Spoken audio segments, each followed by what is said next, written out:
સમાચાર આપણે જોઈ જ રહ્યા છે આ દિવસોમાં ટીવી ચેનલ્સ પર, મોબાઈલ પર અને ન્યૂઝની અંદર, ન્યૂઝપેપરની અંદર, રાઈટ. ઇઝરાયલ ઓન વોર ચાલી રહ્યું છે અને એ પણ કોની સાથે? હમાસની સાથે, રાઈટ. એક બાબત બહુ ક્લિયર છે કે આ કન્ટ્રીનું વોર નથી, રાઈટ. ઇઝરાયલની ઇન્ટરનલ જે મેટર છે એ છે. કારણ કે આજના પેપરમાં તમે વાંચ્યું હશે, ગાઝાને પાણીથી માંડી, ઇલેક્ટ્રિસિટીથી માંડી, ઇન્ટરનેટથી માંડીને ફૂડ પ્રોસેસ, મેડિકલ, એજ્યુકેશન, જે બેઝિક થિંગ્સ છે, જરૂરિયાતો છે, નીડ છે, એ બધી ઇઝરાયલ પૂરી પાડે છે. અને તેમ છતાં પણ ગાઝા અને હમાસ જો આવી રીતે વર્તે તો એ અઘરું લાગે, હોરિબલ લાગે. અને એટલે જ આટલું સ્ટેટમેન્ટ છે રક્ષામંત્રીનું ઇઝરાયલના કે અમે માણસના રૂપમાં જે પશુઓ છે એની સાથે અમે લડી રહ્યા છે અને ફાઇટ ટુ ફિનિશ કરીશું, રાઈટ. નેતાન્યાહુનું સ્ટેટમેન્ટ છે વડાપ્રધાનનું કે અમે મિડલ ઇસ્ટનો નકશો બદલી કાઢીશું, સ્થિતિ બદલી કાઢીશું.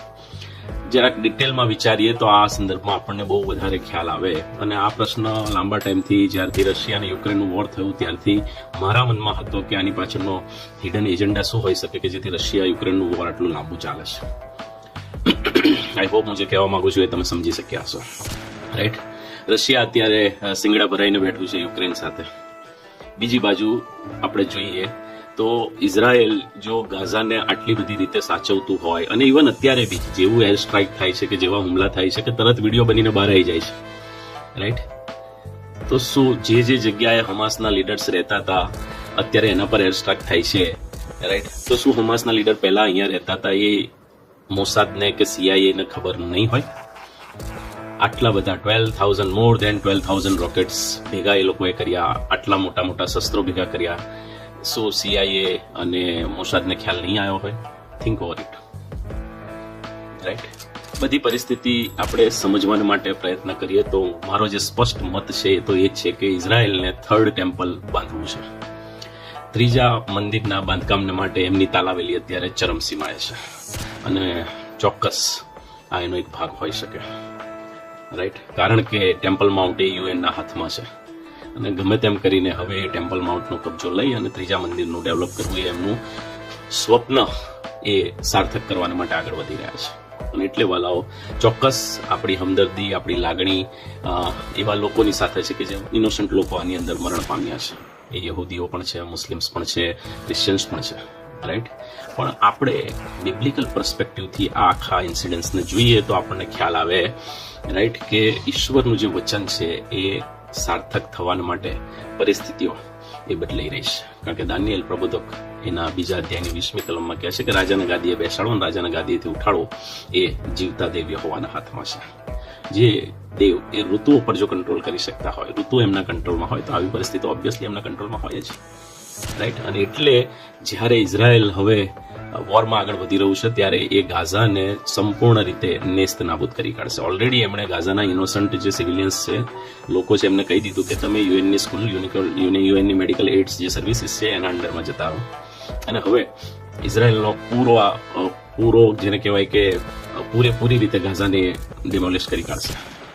આ એમની સ્ટ્રેટેજી છે. અને આમાં હોળીનું નારિયેળ બનશે હમાસ, રાઈટ. કારણ કે અત્યારે જોર્ડનની સાથે એમની ટ્રીટી છે જ, મિત્રતા છે, ઇજિપ્તની સાથે પણ મિત્રતા છે, રાઈટ. સૌથી મોટું જો મુસ્લિમ દેશોની અંદર હોય તો એ તો સાઉદી અરેબિયા, એની સાથે પણ એની મિત્રતા વધી ગઈ છે. યુનાઇટેડ આરબ અમીરાત, એની સાથે પણ એની મિત્રતા છે, રાઈટ. એટલે સમજી શકો છો, ઈરાન એ એનો દુશ્મન છે ને દુશ્મન રહેશે જ. સિરિયાને, ઈરાકને આપણને ખબર છે ખલાસ થઈ ગયું છે, રાઈટ. એટલે બધી રીતે બધી બાબતો જ્યારે આપણે તપાસીએ ને એ પ્રોપર એંગલની અંદર આખી બાબતોને જોઈએ તો આપણને ખ્યાલ આવે કે સમય હવે બહુ નજીક છે, રાઈટ. ઇઝરાયલ એનું થર્ડ ટેમ્પલ બાંધશે એ પહેલા ખ્રિસ્ત વિરોધી ઉભો થશે, ત્યારે જે ટેમ્પલ બાંધી શકશે. બીજું, ખ્રિસ્ત વિરોધી ઉભો થશે એ પહેલા મંડળી ગગનમાં ઉંચકાઈ જશે, રાઈટ. અને એટલે આ ત્રણેય કોમ્યુનિટીને આપણે જોઈએ બિબ્લિકલ પ્રોસ્પેક્ટિવથી તો આપણને આખી આ પરિસ્થિતિ સમજાશે. યહૂદીઓ થર્ડ ટેમ્પલ બાંધવા માટે તલપા પડશે, મુસ્લિમો યહૂદીઓને રોકવા માટે તલપા પડશે, રાઈટ. અને ક્રિશ્ચિયન્સ આ બધું જ બેઠા બેઠા જોઈ રહ્યા છે. પણ આપણે જોવાનું નથી વાલા. વચન વધારે સ્પષ્ટ આપણને કહે છે કે જે સમયે મંડળી ઉંચકાઈ જશે એ જ સમયે ખ્રિસ્ત વિરોધી ઉભો થશે, પ્રગટ થશે. અને એ ખ્રિસ્ત વિરોધીને યહૂદીઓ પોતાનો મસીહા સમજશે, રાઈટ. કારણ કે મારો ને તમારો ઉદ્ધાર કરતા પ્રભુ ઈસુ ખ્રિસ્તને એ લોકો મસીહા તરીકે સ્વીકારતા નથી. હમણાં 4-5 દિવસ પહેલા જ હું એક રીલ્સ જોતો હતો, એની અંદર ખ્યાલ આવ્યો કે જ્યારે ફિલિપિનો ગ્રુપ એ ઇઝરાયલના પ્રવાસે હતું અને વાયા ડોલારોસામાં જ્યારે એ લોકો વધસ્તંભ લાકડાનો વધસ્તંભ લઈને ચાલી રહેલા, ત્યાં આગળ એ સિચ્યુએશન હોય છે, એકદમ ભરચકે રોડ હોય છે કારણ કે એ ગલી સાંકડી છે, ત્યારે સામેથી ચુસ્ત યહૂદીઓનું ગ્રુપ એ એમની ધાર્મિક ઉત્સવ મનાઈને આવી રહેલું, ત્યારે એ લોકોએ આ લોકોને ધક્કા મારીને સાઈડ પર કરી દીધા, વધસ્તંભ એક બાજુ લેવડાવી દીધો અને લોકો એ યહૂદીઓ જતા જતા એમના પર થૂક્યા. આજની તારીખમાં પણ રાઈટ પેલેસ્ટાઇનની અંદર જે ક્રિશ્ચિયનો છે રાઈટ એમની જ પ્રોપર્ટીઝ લઈને એની અંદર ત્યાં આગળ કોઈ યહૂદી સેટલમેન્ટ બનાવે છે કે જેથી પરદેશથી જે યહૂદીઓ આવી રહ્યા છે એને ત્યાં વસાઈ શકાય. એટલે પેલેસ્ટાઇનને તો એમણે એમના કબજામાં લઈ જ લીધેલું છે આખું, અને એના પર એમનો ફૂલ કંટ્રોલ છે. અને હવે એવી જ સિચ્યુએશન એ લોકો ગાઝામાં ઊભી કરશે કે ગાઝા ઉપર આખો ફૂલ કંટ્રોલ કરી લેશે. તમે સિમ્પલી વિચારો, બધી જ જે ડેઇલી નીડ્સ એ ઇઝરાયલ પૂરું પાડતું હોય અને મોસાદને કશી ખબર ના પડે, સીઆઈએને કશી ખબર ના પડે, કોઈ ઇન્ટેલિજન્સ એજન્સીને કશી ખબર ના પડે, એવું શક્ય બને ખરું? અને એ પણ જ્યારે યરુશાલેમ ઇઝરાયલની અંદર અત્યારે મેક્સિમમ જ્યુઇશ લોકો આવેલા છે. કેમ? કારણ કે મે જૂનની અંદર એ લોકો આવી નહોતા શક્યા, ત્યારે ગાઝા સાથે વોર ચાલતું હતું રાઈટ. સાથે સાથે કોવિડ હતો, છેલ્લા 3 વર્ષથી ઘણા બધા યહૂદીઓ નથી આવ્યા રાઈટ. અને બીજું કે અત્યારે મેઇન 3 ફેસ્ટિવલ એમના સાથે ચાલી રહ્યા છે, અને એટલે યરુશાલેમ ઇઝરાયલ પુષ્કળ યહૂદીઓથી ભરપૂર હતું. અને એવા સમયની અંદર મોસાદને કે સીઆઈએને ખબર ના પડે કે ભાઈ હમાસ કોઈ પ્રયત્ન કરી રહ્યું છે આટલા મોટા ક્રાઉડની અંદર, બરાબર, આટલું યરુશાલેમ ભરચેક છે અને એમને ગંધ સુદ્ધા ના આવે કે કંઈક અજુગતું બની શકે છે. આપણે 15મી ઓગસ્ટ કે 26મી જાન્યુઆરીની દિલ્હીની અંદર જે આપણે પરેડ હોય છે રાઈટ, ત્યારે આપણે ચોકન્ના થઈ જઈએ છીએ કે ભાઈ ક્યાંકથી હુમલો ના થાય. તો શું આ લોકોને એવો ખ્યાલ જ નહીં આવ્યો હોય? વિચારવા જેવી બાબત છે. પણ તમારે ને મારે જે મહત્વની વિચારવાની જે બાબત છે તો એ જ છે કે કૃપાના સમયમાં તમે ને હું ચાલી રહ્યા છે રાઈટ. પુલપિટ્સની જવાબદારી જે ઈશ્વરના અભિષિક્ત સેવકો છે એમની પાસે છે. જો પુલપિટ્સ પરથી અંત સમયની બાબતો સંદર્ભે વચનો શેર કરવામાં નહીં આવે તો અફસોસ છે તમને ને મને, કારણ કે કૃપાનો સમય ક્યારે પૂરો થઈ જશે કોઈ જાણતું નથી વાલાઓ. માથીની લખેલી સુવાર્તા 24મો અધ્યાય ને 36-38મી કલમની અંદર પ્રભુ સ્પષ્ટ કહે છે કે દેવ બાપ સિવાય બીજું કોઈ જાણતું નથી કે કૃપાનો સમય ક્યારે પૂરો થશે. પ્રભુ ઈસુ ખ્રિસ્ત ત્યાં બહુ જ સરસ કહે છે કે અંજીરીને જ્યારે ફણગો ફૂટે ત્યારે તમે નક્કી કરો છો અને કહો છો કે હા ઉનાળો પાસે આવ્યો છે. અંજીરીની ઉપમા ઇઝરાયલને આપેલી છે, અંજીર અને અંજીરીની ઉપમા રાઈટ. ઇઝરાયલ એ વર્લ્ડ ક્લોક છે, તમે હું જાણીએ છીએ. એમાં જે પરિસ્થિતિઓ ડેવલપ થાય, પરિસ્થિતિઓ બગડે, એની અસર આખી દુનિયા પર થાય છે. અને એટલે જ્યારે યુક્રેન રશિયાનું વોર થયું ત્યારથી આ બધા સ્ટેટિસ્ટિક ચાલુ થઈ ગયેલા. હું મારી સમજણ તમને કહું છું, કારણ કે American Jewish lobby, think lobby એ અમેરિકા પર પૂરું પ્રભુત્વ ધરાવે છે. એ જ રીતે યુરોપિયનમાં પણ જ્યુઇશ થિંક લોબી છે. આ બધાનું જે પ્લાનિંગ છે તો યરુશાલેમની અંદર 3જું મંદિર જેટલું બને એટલું ઝડપથી બાંધવું.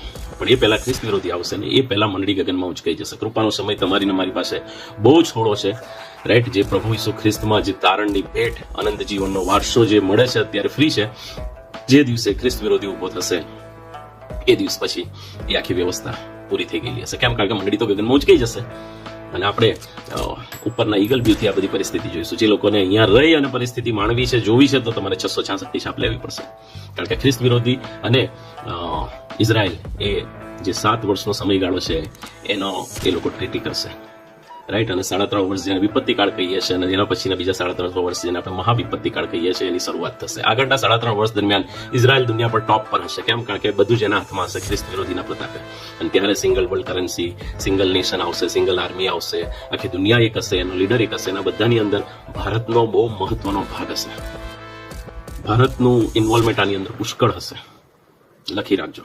મુસ્લિમો આજે પણ સહન કરે છે, ત્યારે પણ સહન કરશે. પણ જે વ્યક્તિ એ મુસ્લિમ હોય, ક્રિશ્ચિયન હોય કે પછી હિન્દુ હોય કે પછી યહૂદી હોય, પ્રભુ ઈસુ ખ્રિસ્તને ત્રાતાને તારનાર તરીકે સ્વીકારશે એ જ તારણ પામશે. અત્યારે મેચ ખુલ્લી છે, ફ્રી ઓફ ચાર્જ.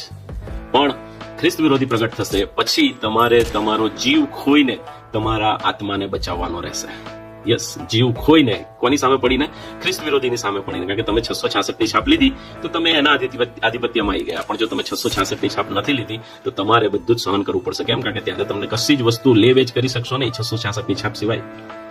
એ આખી એક અલગ વાત છે, પણ હું તમને બાબત ટૂંકમાં કહું છું રાઈટ. અને ત્યારે તમે ખ્રિસ્તને સ્વીકારવા માંગતા હશો તો સ્વીકારી શકશો ચોક્કસ, પણ એ ત્યારે તમારો જીવ તમારે આપી દેવો પડશે. અને એટલે પ્રભુ કહે છે કે અંતે ટકે તે તારણ પામશે રાઈટ. એ સાથે યહૂદીઓમાંથી પણ મસીહાની જ્યુઈશ આજે ઘણા બધા પ્રભુ પાસે આવી રહ્યા છે, કારણ કે જૂના કરારમાં જે મસીહા યેશુઆ ઉદ્ધારકની જે વાત હતી એ લોકો સ્વીકારી રહ્યા છે. પ્રભુ ઈસુ ખ્રિસ્તના 12 શિષ્યો એ પણ મસીહાની જ્યુઈશ હતા, અને ત્યારથી માંડીને આજ દિન સુધી ઘણા બધા યહૂદીઓએ પ્રભુ ઈસુ ખ્રિસ્તનો સ્વીકાર કર્યો, અનંત જીવનનો વારસો બન્યા, અને આબ્બા એટલે બાપ કહીને હાથ મારે છે, રાઈટ. પણ ખ્રિસ્તને યહૂદીઓ જે નોર્મલ યહૂદીઓ છે, ઓર્થોડોક્સ યહૂદીઓ છે, એ ખ્રિસ્તને ત્રાતાને તારનાર તરીકે સ્વીકારતા નથી, રાઈટ. સો મારા અને તમારા માટે આ ચેલેન્જ છે. જો હજુ સુધી પ્રભુ ઈસુ ખ્રિસ્તનો સ્વીકાર નથી કર્યો, રાઈટ, તો આપણા માટે તારણની મેજ એ આહવાન આજે પણ ખુલ્લું છે, રાઈટ. પ્રભુ ઈસુ ખ્રિસ્તને હાંક મારીએ અને આપણા ત્રાતાને તારનાર તરીકે સ્વીકારીએ. અને ફરી વખત કહું છું કે પુલપિટની જવાબદારી ઈશ્વરના જે અભિષિક્ત સેવકો પાસે છે.